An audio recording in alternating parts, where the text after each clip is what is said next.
தமிழர் கட்சியின் கொள்கை பரப்பு செயலாளர் சாட்டை துரைவர்களை பேச அன்போடு அழைக்கிறேன். இஸ்லாமியர் என்றால் பக்ரீத் இருக்கிறது, ரம்சான் இருக்கிறது, இந்து என்றால் அதுக்கு பல பண்டிகைகள் இருக்கிறது, கிறிஸ்தவர் என்றால் பல பண்டிகை இருக்கிறது. ஆனால் தமிழர் என்றால் இருக்கிற ஒரே பண்டிகை தை பொங்கல். அந்த தை பொங்கலுக்கு, அந்த தமிழர் திருநாளுக்கு 50,000 ஆண்டுகளுக்கு மூத்த 2500 ஆண்டுகளுக்கு முன்பே கீழடியிலே யானை தந்தத்திலே சீப்பு செய்து தங்கத்திலே ஊசியை செய்த ஒரு பேரினம் தன்னுடைய தை பொங்கல்ல 3000 ரூபாய் பணம் கொடுத்தா தான் பொங்க வைக்க முடியும் என்றால் இது அவலமா இல்லையா? இது கேவலமா இல்லையா? அரசாங்கம் கொடுக்கிற அரிசி பருப்பு, அரசாங்கம் கொடுக்கிற அண்டி பருப்பு கிறிஸ்துமஸ், அரசாங்கம் கொடுக்கிற ஒரு துண்டு கரும்புல தான் நீ பொங்க வைக்க முடியும் என்றால் 70 ஆண்டாக இந்த திராவிட கட்சிகள் மாறி மாறி செய்தது என்ன? அவ யாருக்கு வழி பறக்கணும்? உழைத்து உழைத்து ஓடாய் தேர்ந்து உலகத்திற்கே சோறு போட்ட தஞ்சை விவசாயி என்னுடைய நெல் முளைத்து விட்டது என்றால் அவங்க ஆட்சியில இவ்வளவு முளைச்சது, எங்க ஆட்சியில இவ்வளவுதான் முளைச்சிருக்கு என்று நக்கல் செய்து அந்த விவசாயிகளுடைய வாழ்க்கையில வர வேண்டும். தை பிறந்தால் வழி அந்த விவசாயியின் வாழ்க்கையில வர வேண்டும். மரியாதைக்குரிய பாலச்சந்திரன் சொல்றாங்க, சின்ன சின்ன பிழைகள் இருக்கு. ஐயா, படித்தவரே, பண்பாளரே, அறிவில் சிறந்தவரே, மேற்கு வங்கத்தை ஆண்டவரே, கர்நாடகாவில் வாக்கு வைத்திருப்பவரே, கர்நாடகாவில் வாக்கு இருப்பதனால இங்க தமிழ்நாடு பிரச்சனை தெரியல. அந்த கர்நாடக காவிரி தண்ணியை யார் வாங்கி தருகிறார்களோ அவர்கள் தான் உண்மையான இந்த நாட்டினுடைய தலைவர்கள். உங்களுக்கு அங்க ஓட்டு இருக்கு, எங்க நாங்க செத்தா உங்களுக்கு என்ன? அங்க ஓட்ட வச்சுக்கிட்டு இங்க வந்து யாருக்கு ஓட்டு போடணும்னு சொல்லிட்டு இருக்காரு. அங்க போய் சொல்லுங்க, அங்க போய் சொல்லுங்க. சொன்ன வாக்குறுதியில 520 வாக்குறுதிகளில் எத்தனை வாக்குறுதிகளை மனசாட்சியோட அண்ணன் போஸ் வெங்கட் பேசட்டும். நம்ம அண்ணன் தான், நம்ம அண்ணன் தான், நம்ம மண்ணின் மைந்தன் தான், நம்ம அண்ணன் தான். மனசாட்சியோட சொல்லுங்க. சொன்ன வாக்குறுதிகள்ல மொத்தம் ரொம்பலாம் வேண்டாம். முதல் வாக்குறுதிங்க, திருக்குறளை தேசிய நூலாக்க மத்திய அரசை வலியுறுத்துவோம். நான் போய் சொல்லல, திமுக உடன்பரப்புகள் இருக்கீங்க. www.dmk.in அப்படிங்கிற இணைய பக்கத்துல, உங்களோட அதிகமா நான் தான் படிக்கிறேன், டிஎம்கே டாலுங்கிற இணைய பக்கத்துல டிஎம்கே மேனிஃபெஸ்டோ இருக்கு. அதை படிச்சு பாருங்க எத்தனை வாக்குறுதி நிறைவேற்றப்பட்டிருக்கிறது.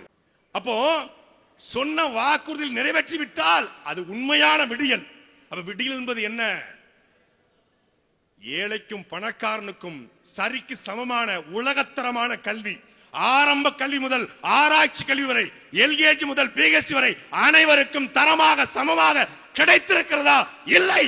கல்வி இங்கே வியாபாரமாக மாற்றப்பட்டுச்சு. விக்கிறவன் யாரு? கல்வி இருக்கு, அரசு பள்ளி இருக்கு, அரசு கல்லூரி இருக்கு, அரசு பல்கலைக்கழகம் இருக்கு. ஆனால் அரசு பள்ளி தரமா இருக்கா, தனியார் பள்ளி தரமா இருக்கா? மனசாட்சியோடு பேசணும். 9 மாதங்களுக்கு முன்பு கட்டிய அரசு பள்ளி மேற்கூரை இடிஞ்சு விழுந்து மாணவன் செத்து போறான். மாதிரி திருத்தணியில ஒரு அரசு பள்ளியில 6 வருஷத்துக்கு முன்னாடி கட்டப்பட்ட அரசு பள்ளியில் சுற்றுச்சுவர் போஸ் வெங்கட் அண்ணனுடைய அக்கா மகளோ, பாலச்சந்திரனுடைய அண்ணன் மகனோ, மரியாதைக்குரிய தாவைக்கா சார்ந்தோட யாருடைய உறவினரோ யாரோ ஒருத்தர் அந்த 6 வயது மகன், அந்த 6 வயது 6ஆம் வகுப்பு படிக்கக்கூடிய அந்த மாணவனாக இருந்தால் நம் மனசு எப்படி துடிக்கும் என்பதை மனசாட்சி உள்ள நீங்க திமுக இருங்க, அதிமுக எங்க இருங்க, ஆனால் யோசிச்சு பாருங்க. நம்ம வீட்டு பிள்ளை ஒரு சுற்றுச்சுவர் விடிஞ்சு செத்து போனா எப்படி துடிப்போம்? ஒரு பள்ளிக்கூடத்துக்கு படிக்க போன பையனுக்கு பாதுகாப்பு இல்லாத ஆட்சி எப்படி நல்ல ஆட்சியாக இருக்க முடியும்? அப்ப இதுக்கு மாற்று என்ன? இதுக்கு மாற்று என்ன? 1967 1 ரூபாய்க்கு ஒரு படி, 2026 1 ரூபாய் அரிசி போட்டா தான் வாங்க முடியும்னா நீங்க கலட்டி கம்பு நட்டது என்ன சொல்லுங்க? அப்ப இதுக்கு யார் மாற்று? இதேதான் 15 வருஷமா பேசுறீங்க, உங்களுக்கு யாருமே ஓட்டு போட மாட்டாங்களே. ஓட்டுக்கு பணம் கொடுக்காம அறந்தாங்கில காங்கிரஸ் வேட்பாளர். சரி சரி சரி, இருங்க பிரதர். உங்க சார்பா பேச போசங்கன்னு இருக்காரு. நான் இன்னும் ஆரம்பிக்கவே இல்லையா? ஓட்டுக்கு பணம் கொடுக்காம, கோட்டர் கோழி பிரியாணி கொடுக்காம உங்களால ஓட்ட வாங்க முடியுமா? இந்தியாவிலேயே ஒரு அரசியல் கட்சி நீங்க திமுக இருக்கட்டும் அதிமுக 50 கோடி செலவு பண்ணாதான் வேட்பாளர். மனசாட்சியோட சொல்லுங்க, 50 கோடி. ஆனால் நாடாளுமன்ற தேர்தலில் நாம் தமிழர் கட்சி மொத்தமாக செலவு பண்ணது வெறும் 20 லட்சம். 20 லட்சம் செலவு பண்ணி 1.5 லட்சம் வாக்களை பெற்ற ஒரே கட்சி அது நாம் தமிழர் கட்சி மட்டும்தான். இதே இருந்தாங்க. நாங்க போட்டி போட்டோம், மொத்த செலவு 8 லட்சம் தான். நாங்க வாங்கின வாக்கு 8 லட்சம் ரூபாய் செலவு பண்ணி 17,000 வாக்களை நாங்கள் பெற்றிருக்கிறோம். சொல்லுங்க. அப்போ இது யார் மாற்று? திமுகவுக்கு மாற்று, அதிமுகவுக்கு மாற்று யாரு? நான் தான். யாரு? பக்கா மாசு நான் தான். ஏன்னா எம்ஜிஆர் ஜெயிச்சது போல, அண்ணா ஜெயிச்சது போல நானும் ஜெயிச்சிருவேன். 1967 போல, 77 போல 2026 நான் ஜெயிச்சிருவேன். எம்ஜிஆருடைய ராமாவரம் தோட்டத்துக்கு கதவுகள் மூடியதாக சரித்திரம் கிடையாது. பனையூர் கதவுகள் திறந்ததாக சரித்திரமே கிடையாது. அப்படிப்பட்ட எம்ஜிஆர் மக்களுக்காக பாடினார். தூங்காதே தம்பி தூங்காதே, நீ சோம்பேறி என்ற பெயர் வாங்காதே என்று பாடினார். நீங்க என்ன பாடுறீங்க? கஞ்சா இருக்குல்ல என்றாரு. 10வது பாட்டில் நான் குடிக்க, அண்டாவ கொண்டா சேசடிக்க. இதான் கஞ்சா ஒழிப்பா? திமுக ஆட்சியில கஞ்சா இல்லையா? கேட்கிற தகுதி உங்ககிட்ட இருக்கா? திரைப்படத்தின் மூலமாக சிகரெட், இப்படி. இதுதான் கஞ்சா ஒழிப்பு, இதான் போதைப் பொருள் ஒழிப்பு, இதான் புகையிலை ஒழிப்பு. சீமானும் சாட்டை துறைமுருகனும் அவங்களும் சினிமானம் தானே வந்தாங்க.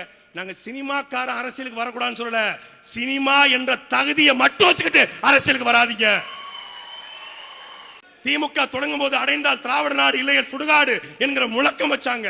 திமுக தொடங்கும் போது சாதி ஒழிப்பு, சமூக நீதி, இட ஒதுக்கீடு, வகுப்பாரி பிரதித்துவம் என்ற கோட்பாடு இருந்தது.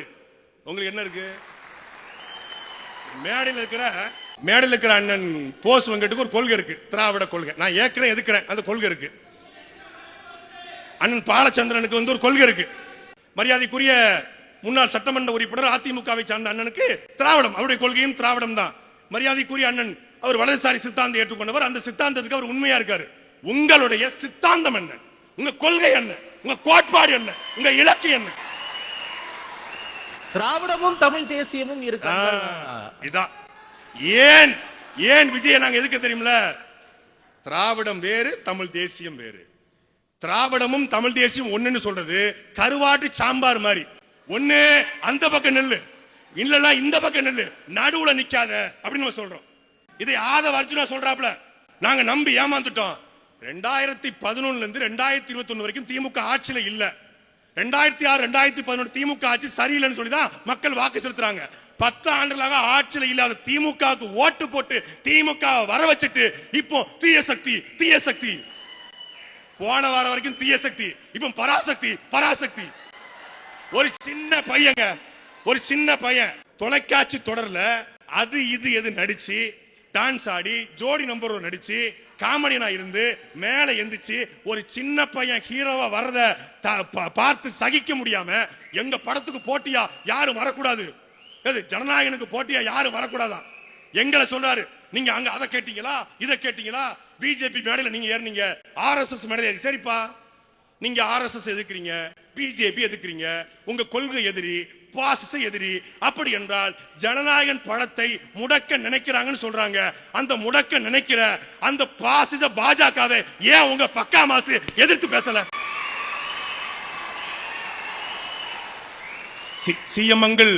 சிஎம் சார், உங்களுக்கு என் மேல ஏதாவது வருத்தம் இருந்தா எண்ணிய பழி வாங்குங்க, என் ஆளுகளை விட்டுருங்க. கரூர் விவகாரத்திற்கு, கரூர் பிரச்சனைக்கு இந்த மாதிரி வீடியோ போட்ட பக்கா மாசு இப்போ பிஎம் சார் என்ன பழி வாங்கணும்னா என்னைய பழி வாங்குங்க, ஜனநாயகனை விட்டுருங்க அப்படின்னு வீடியோ போட வேண்டியதானே? ஒரு வாரமா நான் பேசுறேன், சீமான் பேசுறாரு, ஜோதிமணி பேசுறாங்க, காங்கிரஸ்காரங்க பேசுறாங்க. ஏன் தமிழ்நாடு முதலமைச்சர் ஐயா ஸ்டாலினே பேசிட்டாரு. நேத்து ஐயா ஸ்டாலின் போடுறாரு. எப்படி வந்து பாஜகவுக்கு இடி ஐடி இருக்கிறதோ அதே போல இந்த சிபிஎஸ்இ என்கிற தணிக்கை துறையும் பாஜக கட்டுப்பாடு இருக்குன்னு விஜய்க்கு ஆதரவாக தமிழ்நாடு முதலமைச்சர் ட்வீட் போடுறாரு. விஜய் பனையூர்ல உட்காந்து சோத்தை பார்த்துட்டு உட்காந்துருக்காப்ல. ஏன்னா 4 மணி நேரம் சோத்தே பார்த்துட்டு பாப்பலையா, 4 மணி நேரம் சோத்த பார்க்க 4 நாள் ஆச்சுங்க. 500 கோடி படம், 500 கோடி ரூபாய் படத்தை, ஒரு படத்தையே சொன்ன தேதியில வெளியிட முடியாத உங்களால் இந்த நாட்டை எப்படி மாற்ற முடியும்? இதுல நான் குறி வைக்க மாட்டேன். குறி வச்சால் நான் பின்வாங்க மாட்டேன். நான் திரும்பி வர ஐடியாவே கிடையாது. எங்க திரும்பி வர ஐடியா இல்ல, திரும்பவே இல்ல. நீ அங்கே உட்கார்ந்துட்டாங்க. அப்போ அது வல்ல மாற்று. தமிழர் நிலத்தில் ஒரே மாற்று, அது தமிழ் தேசியம் மட்டும்தான். சரி சரி, இல்ல துரைமுருகன் போதும், வாங்க வாங்க. தமிழர் நிலத்தில் ஒரே மாற்று, அது திராவிடத்திற்கான மாற்று. நாம் தமிழர் கட்சி, தமிழ் தேசியம் 2ஆம் சுற்றிலே சந்திப்போம். நன்றி, வணக்கம்.